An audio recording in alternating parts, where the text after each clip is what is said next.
the sea. It's never been safe for submariners. Fire, flood, explosions, lives snuffed out. Thresher, Scorpion, Kursk. Catastrophic events seared into memory. Hard lessons. Now, sub-disasters on modern marvels.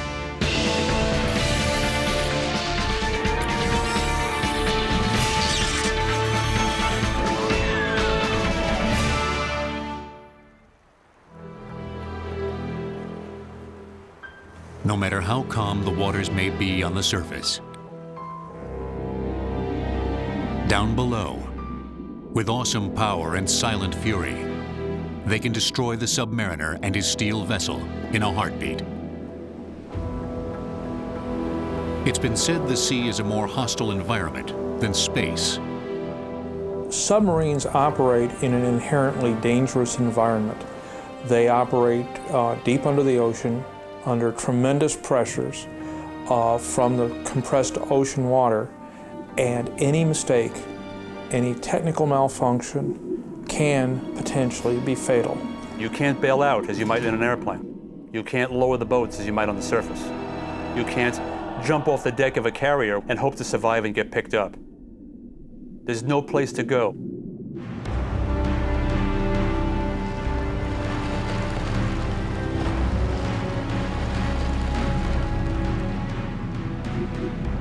Any system malfunction can potentially lead to a loss of power.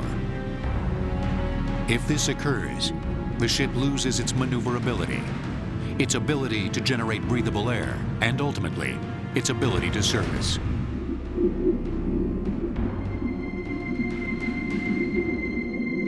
Out of power, out of control. In a worst-case scenario, it sinks to its crush depth, where the structure can no longer withstand the increasing water pressure. An entire crew perishes. But this triggers a vital response within the submarine community. The basic cycle goes that first we find out that something's gone wrong, then there's an investigation. We try to figure out why it went wrong. The investigation will lead to some sort of findings as to the root cause, and that gives us an idea as to what we need to do to try to make things better.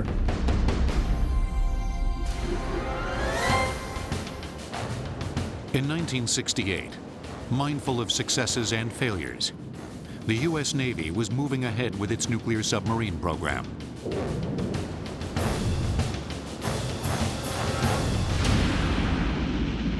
Five years earlier, it had suffered the loss of Thresher, with all 129 men aboard. But after an investigation, it had implemented changes aimed at advancing the cause of submarine safety. On May 21, 1968, all was well with the Scorpion, a nuclear sub with 99 men aboard. The fast attack sub had left the Mediterranean after a successful mission shadowing the Soviet fleet. It radioed its position, about 50 miles south of the Azores. But on May 22nd, it lay in pieces on the bottom of the ocean, under 10,000 feet of water, its crew of 99 all dead. The loss of the Scorpion was a huge shock because it did come after all these improvements had been made after the Thresher was lost. The story of the Scorpion is one of those painful episodes that defies the notion of closure. Many questions, few answers. There's no way of finding out what the crew was going through in the last moments of their lives.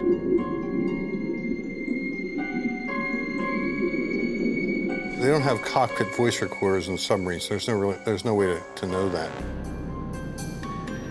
The Scorpion was not in contact with people at the time that it sank. There have been rumors ranging from Russian submarines torpedoing it to a battery well explosion to a hot run in the torpedo tube that caused the torpedo to go off prematurely.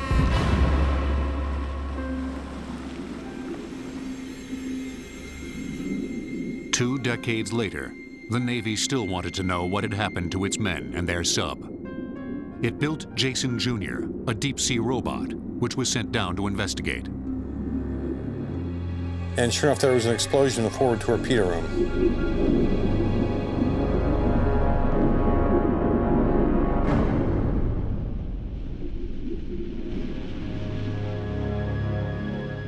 While some believe the Soviets sunk Scorpion in retaliation for one of theirs we may have sunk, the official Navy theory focuses on a faulty battery in the compartment next to the torpedo room.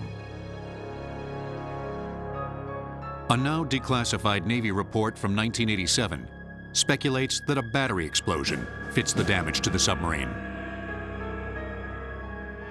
There is a tremendous amount of energy stored in a submarine battery, even a small one like what we had on nuclear-powered boats, that could cause a fairly serious explosion.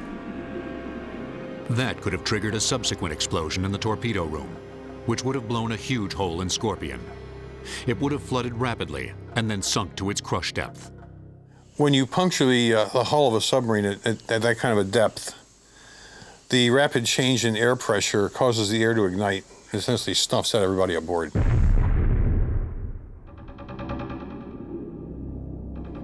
But at 10,000 feet on the ocean bottom, the details of Scorpion's demise may forever remain a mystery. You know, you can't go down there and look at it. You can run a submersible down there and take pictures, but you can't actually go down and touch it like you could an air crash, for example. So any submarine sinking, there's always a great deal of mystery around it.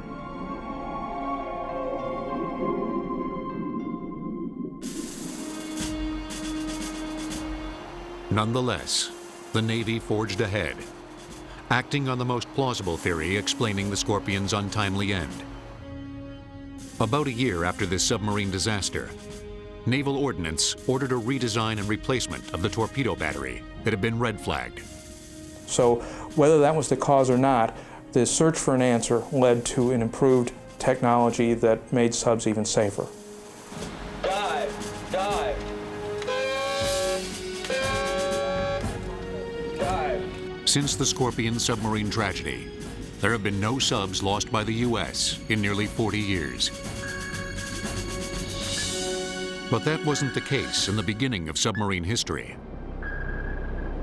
The first 3 submarines enlisted into military service all encountered trouble. During the American Revolution, George Washington's forces included a one-man submarine called the Turtle. Its mission was to attach an explosive to a British warship in New York Harbor. It failed, although the submariner survived.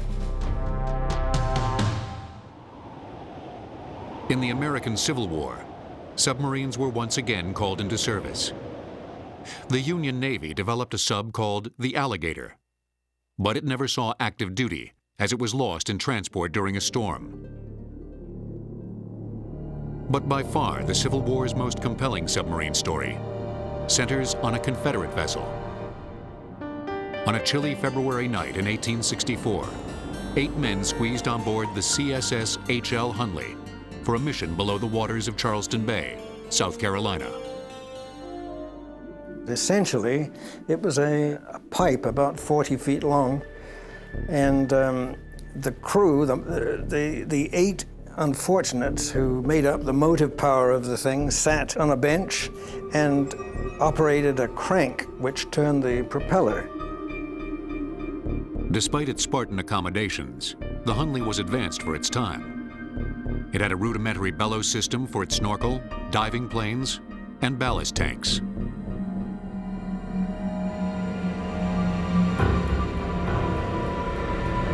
The mission of the Hunley and its crew was to sink the USS Housatonic by attaching its spar torpedo to the ship's hull. The torpedo was attached to the end of the spar, and it was a copper canister filled with 75 pounds of black powder. And it was attached to a barb, much like a thimble. So when they ran the barb into the ship and they pulled back, the canister would remain and then the bar would pull out. And so they would go back 100 yards and then there was a reel on the Hunley. And when they got to the end of the 100 yards, that would ignite the powder. That's exactly what the Hunley's crew did.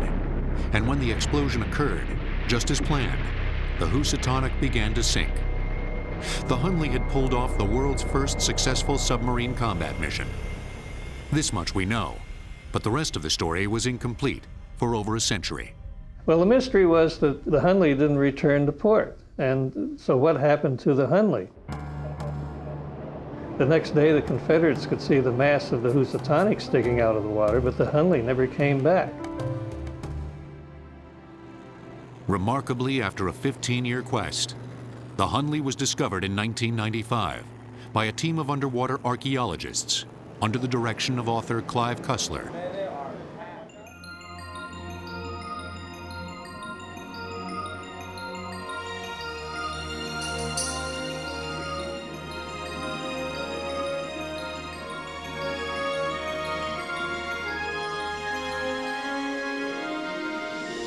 A special harness was designed and built for the delicate process of raising and investigating this amazing piece of history.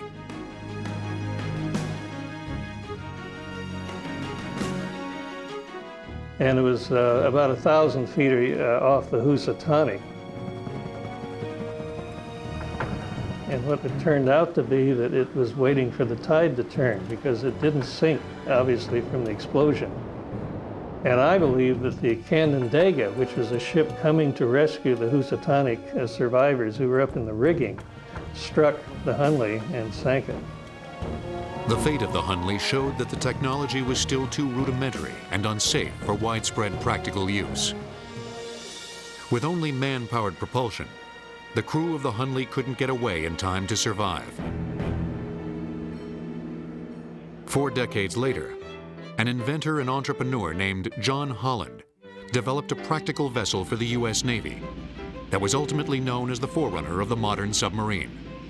At first, steam engines were tried. While powerful, they had a drawback. The negative was that, of course, the thing became like a blast furnace. It was so hot, and the crew suffered accordingly. After 5 prototypes, Holland built the USS Holland, a 6-man sub for the U.S. Navy. It featured a dual-engine system, gasoline power for surface cruising, and an electric motor for submerged travel. But these had inherent dangers. For one thing, the battery for the electric motor could explode. And if seawater got into the battery, it would produce deadly chlorine gas, the same kind of gas used in World War I in the trenches to kill enemy soldiers. But it wasn't just the batteries that posed a danger. Fumes from the internal combustion engines could also cause explosions. Gasoline explosions accounted for a number of submarines sinking in the early years of the 20th century. To deal with this, submarine engineers switched to diesel.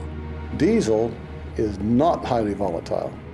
Diesel is relatively hard to ignite, so it's a fairly safe fuel, and much, much safer than gasoline. Still, there were many submarine disasters in the early years of the 20th century. Fire, flood, and collisions all resulted in loss of lives. When mishaps occurred, there was no rescue technology in place. That would come only after 2 prominent disasters inspired a visionary commander named Charles Momsen.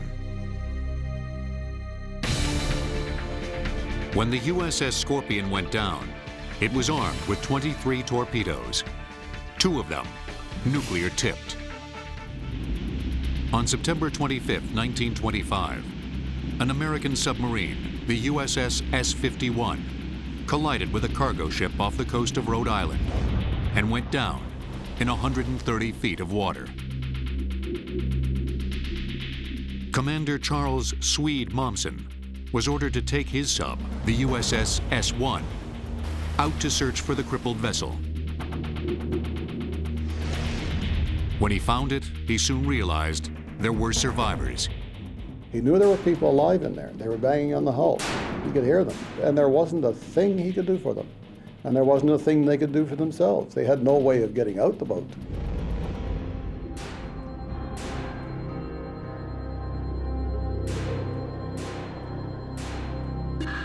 Two years later, when a second sub, the USS S-4, was lost, Momsen was spurred to take action.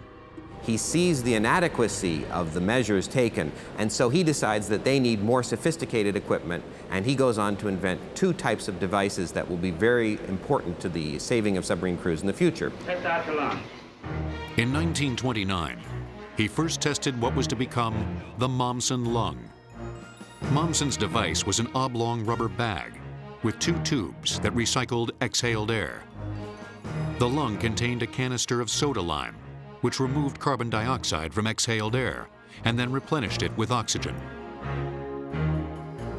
Soon, sailors were using the Mommsen lung in disaster simulation training, in which they learned to escape from a submarine. The original simulation device was the tower that let submariners practice entering the water from a depth of from 50 to 100 to 150 feet, and to feel what it was like, and to experience what it's like to use this breathing device, the Mommsen lung, as they ascended from the depths to the surface.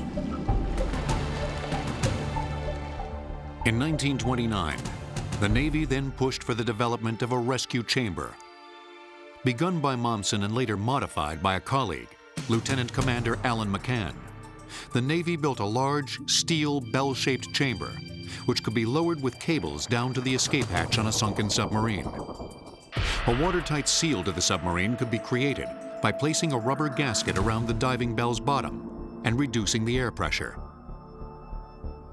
The hatch could then be opened, and the trapped submariners could climb aboard. A hatch on the top of the bell would allow the rescued submariners and diving bell operators an easy way out. They were trying to perfect ways of getting out of the submarine, but it hadn't been tried in an emergency situation. It was only a matter of time before Mommsen's equipment would be put to the test. In 1939, the United States Navy launched its newest submarine, the USS Squalus. But it had new technology. It was the latest thing, and not everything was perfected. In its very first year, the USS Squalus had been refitted and was carrying out her post-refit trials off the coast of Portsmouth, New Hampshire. Its problems began with a malfunction of the main induction valve, a 36-inch opening in the hull that provided air needed for the operation of the diesel engines. Just before diving, the indicator showed that it was closed and safe to submerge. But the valve was open, and that flooded out the engine room. And it happened so quickly that there was no way they could counter the effect of the inrush of water. The sub was down 243 feet below the surface. 28 men died almost immediately. 33 members of the crew, however, do survive. They're in a watertight compartment, and they release a small float with a radio telephone that floats to the surface. The captain of the Squalus tells the people on the surface that his crew survives and that they need rescue. Then the phone line is cut. So these men in these three compartments were still alive. They were far below anything that any man had ever been rescued from before. They spread soda lime out on the decks to absorb CO2 in the air. The men not actually required to do something were told to go lie down, conserve energy, and conserve oxygen, and they waited for rescue to come. When the Navy finally realized what had happened, 6 agonizing hours later, a rescue party was organized under the guidance of none other than Charles Swede Mommsen, who was flown in from Washington, D.C. His invention, the McCann Rescue Chamber, was to be utilized in an attempt to save all the surviving submariners. There were 3 compartments with air in them, but the middle compartment was the forward battery compartment. They were afraid that seawater would get into the battery and produce poison gas, so the men sealed that off. So there was the control room with half the men in it, then this empty space, and then the forward torpedo room with the other half of the men. Eventually, the worst-case scenario occurred in the forward battery compartment. As water seeped into the Squalus, it mixed with the acid in the batteries and produced chlorine gas. But they used the Mommsen lung as a gas mask, and it was very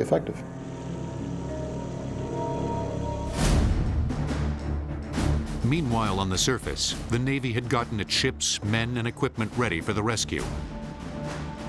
They were then able to lower the diving bell down and seal it against the hull and begin to carry the men up. Initially, they thought it would take 5 trips to bring all the men to the surface. But something told Mommsen, don't play it safe. So he had them overload the bell and get them up in 4 trips instead of 5. On the 4th trip, the cable bringing them up broke. The bell was cast loose. It had 1 thin strand left. They got 50 or so crewmen to hold the cable and pull it up by hand.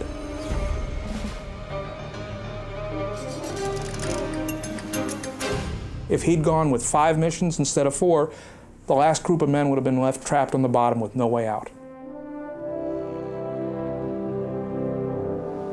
It's a spectacular success for the U.S. Navy, and it's a true testament to the U.S. Navy's valuable investment in rescue technology. All the equipment was right there on hand to be used, and it had been developed and was ready to go. And the experienced personnel were available to make it work.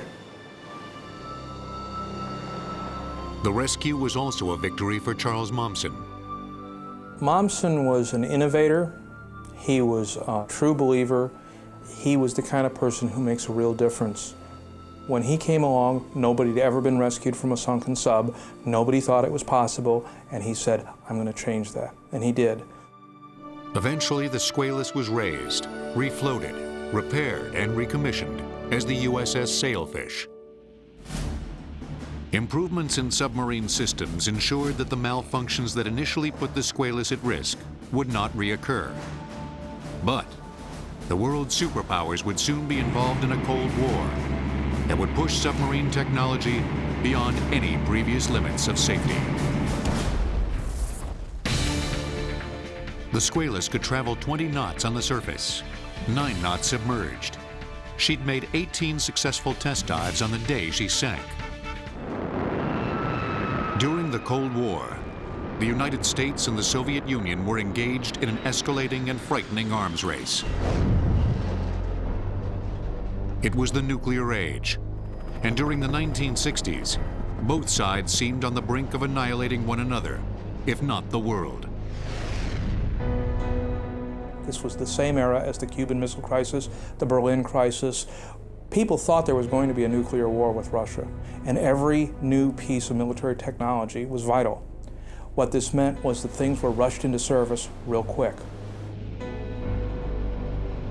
And that included submarines, which were also entering the nuclear age.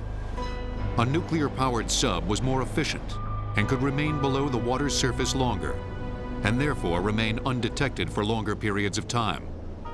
With a nuclear plant, your submarine could go as long as the groceries last. That's your only limitation. That could be up to 6 months. And it stays dived, and it's fast. It added up to a war machine that could secretly get closer to enemy territory than ever before, and then launch its missiles, if it came to that. So when submarines switched to nuclear power plants, as with the Nautilus, and soon afterwards started carrying nuclear weapons, the magnitude of potential disasters increased exponentially.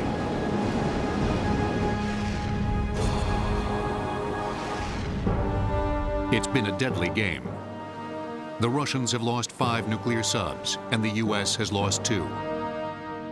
In every case, all men aboard have perished.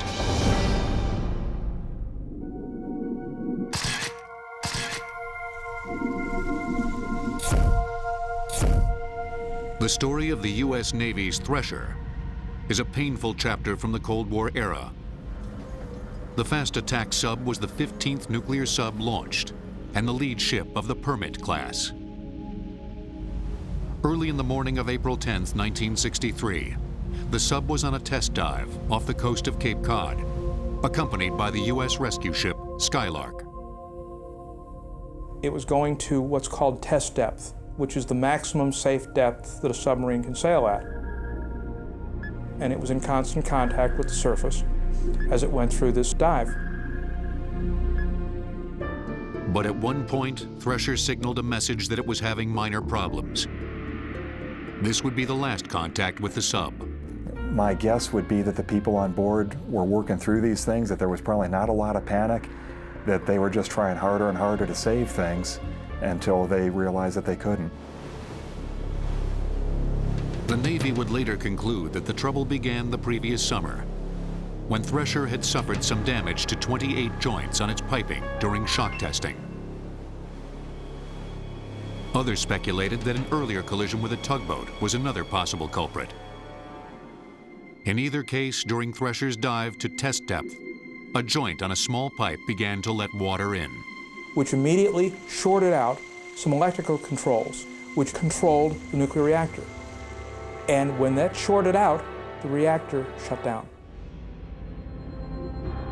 Out of power, the sub could no longer communicate with rescue ship Skylark. At this point, it began to sink. Submarines work like airplanes. As they move through the water, they have a certain buoyancy that helps them keep up. When they lost power, it started sinking, and it was already at test depth, the maximum safe depth.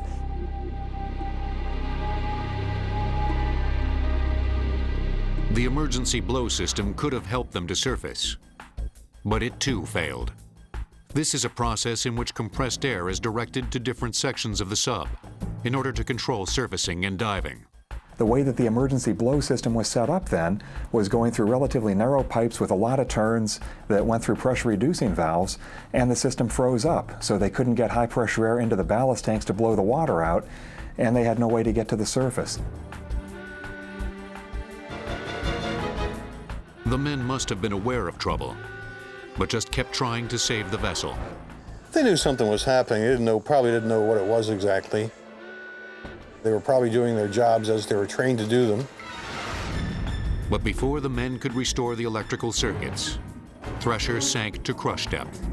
When they get to crush depth, what happens is the sea pressure so quickly crushes the submarine. It gives way all at once. The air is compressed so quickly and so intensely that it bursts into flames. So the men on those submarines didn't die of drowning. They were burnt to death. In fact, they were incinerated in a burst of light. 129 men lost their lives that morning. They went down with their sub to the ocean bottom at some 8,000 feet. In the submarine community, it was a shock. It was a shock quite different from the shock it presented to the families and relatives of the lost crewmen. It shouldn't have happened. It's the sort of thing that's not supposed to happen. We found out that we weren't perfect, that we hadn't learned as much about submarine design as we thought, and that we could still lose even the newest boats. Thresher's nuclear reactor was not damaged in the disaster and remains intact at the bottom of the sea. Furthermore, there are no lost nuclear weapons, as she was on a test mission and not armed.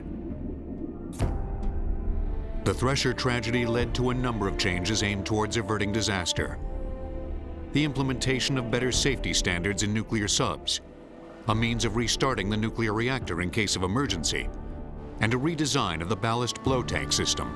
So that you had large diameter pipes that did not reduce the pressure, that just blew high pressure air into the ballast tanks to blow the water out to get you up to the surface in a hurry. When Thresher plunged its sailors to the sub's crush depth, there was as yet no technology to rescue a downed sub that was far below sea level, but that hadn't reached its breaking point. The Deep Submergence Rescue Vehicles, or DSRVs, were created as a direct result of the loss of Thresher in April of 1963. The Navy realized that even if Thresher had gone down in an area of the ocean which would permit access to her, we did not have the technology to go down that far, even that far, and bring the crew back to the surface to safety. The U.S. Navy developed electrically powered DSRVs. These can rescue up to 24 men at a time. Loaded up on a C-5 transport plane, they can get to a sub in distress in any ocean in a matter of hours. In fact, they can even be piggybacked on another submarine. They have cradles made for them that allow them to be piggybacked on another submarine.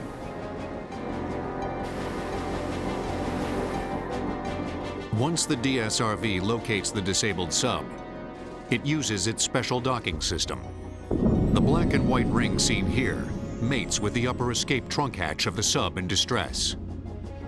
Then the men are taken out of the sub in groups and brought by the DSRV to another sub or a surface vessel. Unfortunately, in the year 2000, even DSRVs would be too little too late for the men aboard the Russian submarine, Kursk.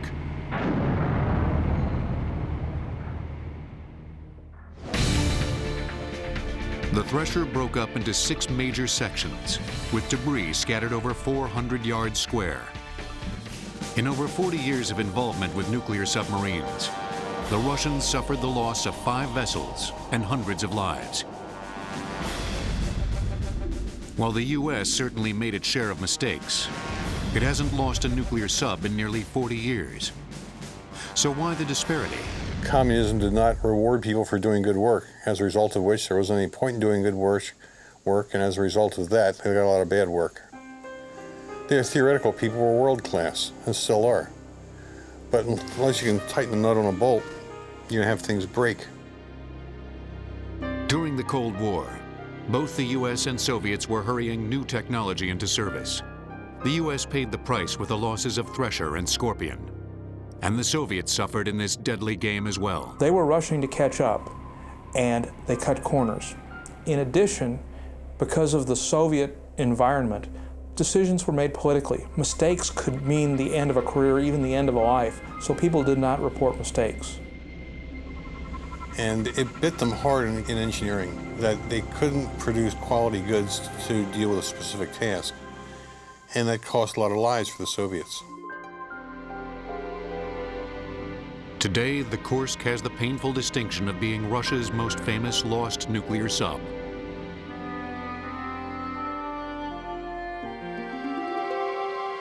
The tragic events began August 12, 2000. Kursk was on exercise in the Barents Sea, and she disappeared.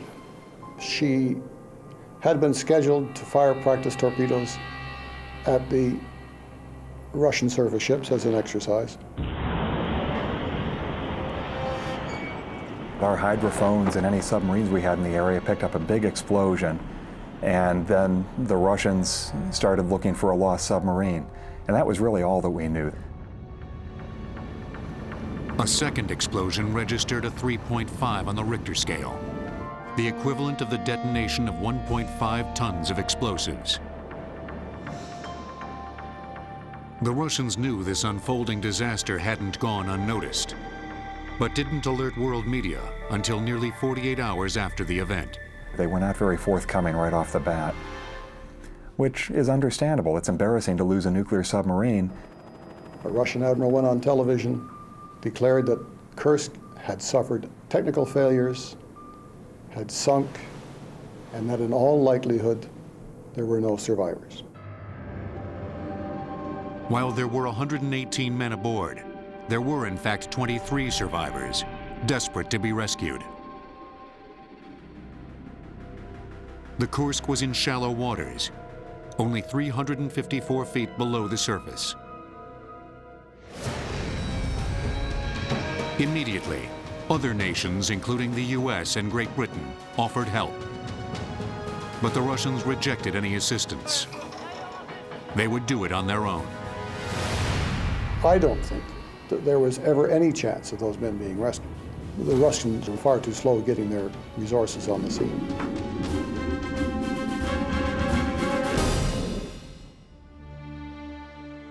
Had everybody had the right equipment online and ready to go at that very moment, maybe somebody might have survived. But that requires about 4 consecutive miracles. And emergencies happen at unexpected times. That's why they're called emergencies. In October 2001, the Russians, aided by the Dutch, raised the Kursk and removed her nuclear reactor and weapons. What caused the sinking of the Kursk?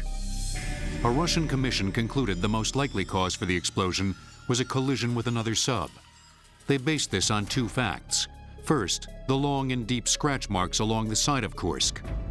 Secondly, The USS Memphis was tracked in the area at the time of the disaster, and shortly afterwards docked in nearby Norwegian waters for emergency repairs, the nature of which has never been disclosed.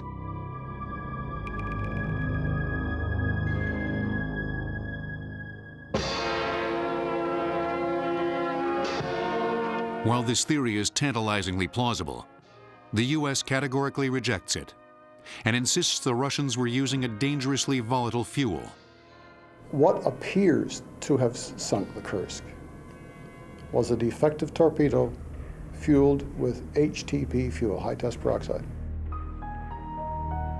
It would appear that this torpedo was damaged to the degree that some of the fuel leaked out of the torpedo onto the deck.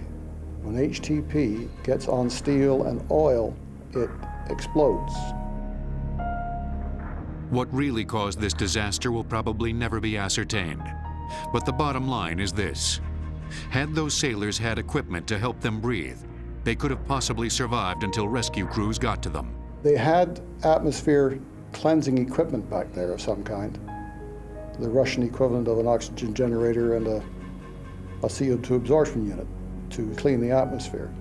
It seems that in an attempt to get this equipment going, they started a small fire, which depleted the oxygen in the compartment and rendered the machinery useless. So they were, regrettably, they were pretty well doomed.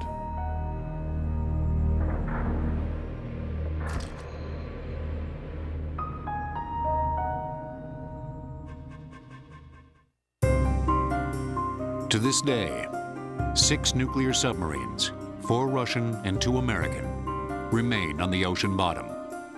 They have nuclear power plants and an estimated 44 nuclear warheads, some on torpedoes, some on missiles.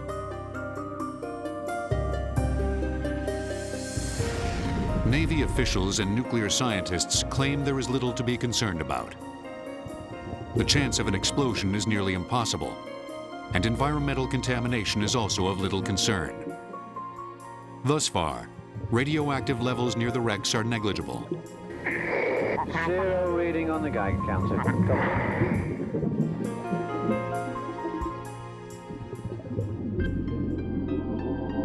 The lost subs at the bottom of the sea will no doubt persist as grim reminders of what can go wrong in a submarine. But instead of looking back, navies around the world look forward to what they can do to prevent disaster. In the area of emergency operating procedures, simulators provide the best training. A special Dutch barge used 26 steel cables to pull the wreckage of the 18,000-ton Kursk from the bottom of the Barents Sea.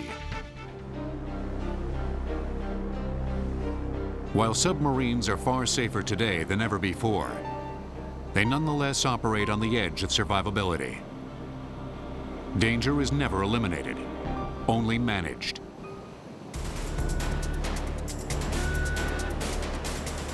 Engineers continually seek to improve the technology, and navies stress the importance of training submariners in emergency operating procedures.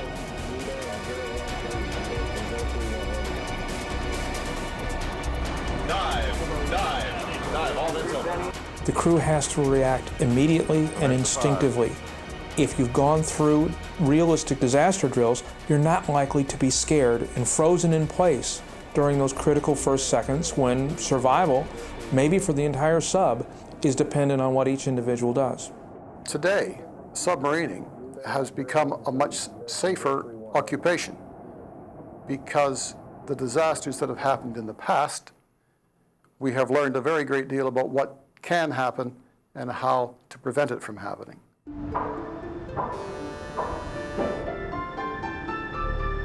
In Halifax, Nova Scotia, the Canadian Navy trains its submariners with simulators to deal with the very kinds of trouble they experienced when a fire broke out in October of 2004 on the HMCS Chicoutimi, killing a sailor. Simulators recreate the submarine environment in 3 dimensions.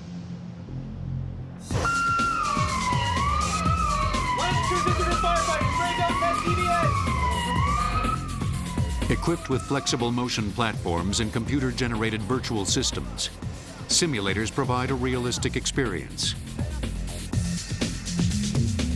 Here's smoke.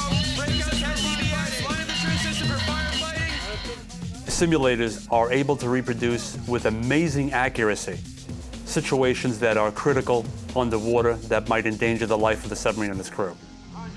So the reality level at which the training is conducted is very, very high. You can feel what it's like to fail and know that you're dead, and then come back and feel what it's like to succeed and know that you've saved your own life and probably that of your crew. Full dive on the planes, 2 down. Simulator scenarios are all set up in the facilitator operating console. From here we can control the majority of the faults and systems in the simulator. Pull ahead, pull down the planes. Pull down the planes, down on meters. I'm actually going to trip the Forward MG, a motor generator which provides half the electricity, AC electricity on the submarine. 2 down. The loss of the motor generator will complicate an emergency go deep scenario, in which the men have to rapidly dive the sub in order to avoid collision with a surface vessel. Go deep, go deep, go deep. Pull ahead, pull down the planes. 10 down, 55 meters. Midship's down all mass. In another training area, an engineer deals with the same emergency, but instead of controlling the sub, he's working with the engine.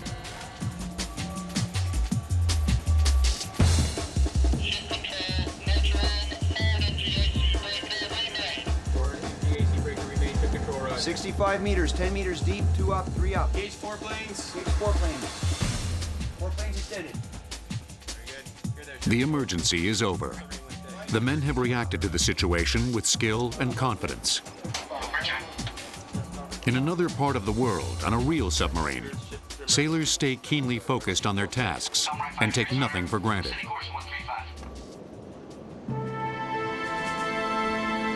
Clearly, with training and rescue technology developed to such a high degree, submarines are safer than ever before.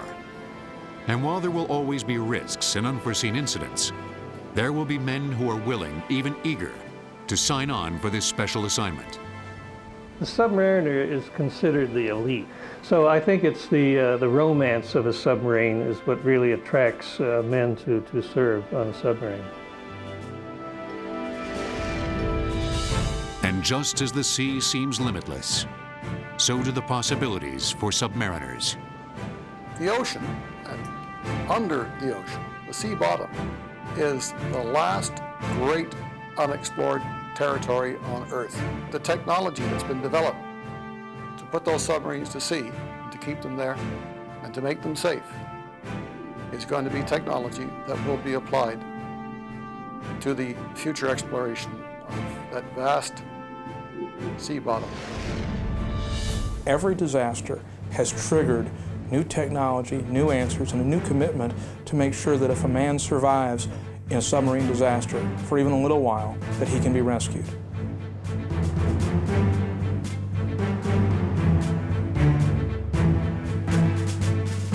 As for those men who lost their lives, those twisted wrecks in which they lie are a poignant tribute to the daring and courage of what we've come to know as the Silent Service.